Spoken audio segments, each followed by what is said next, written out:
అనుభావులు my dear parents అంటే అమ్మలు నాన్నలు నవ్వకండి.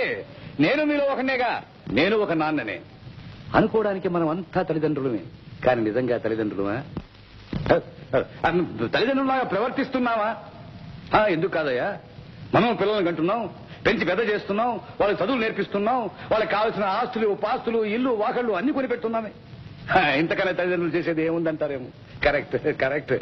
కానీ నేను ఒక చిన్న ప్రశ్న వేస్తాను. One small question. మనలో ఎంతమంది రోజు కాకపోయినా వారానికి ఒక్కసారి మన పిల్లలతో 1 గంట సేపు కాలక్షేపం చేస్తున్నారు? ఎంతమంది వాళ్ళు ఏం చేస్తున్నారు, ఏం చదువుతున్నారు, ఎలా తయారవుతున్నారని చూసుకోగలుగుతున్నాం?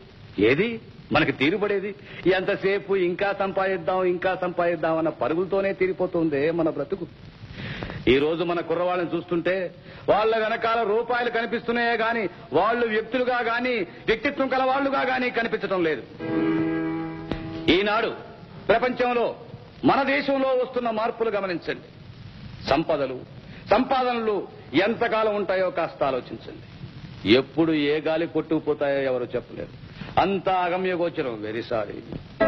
కనుక ఏనాటికైనా శాశ్వతంగా నిలిచుండేది విద్యా సంస్కారాలు, శక్తి సామర్థ్యాలు మాత్రమే.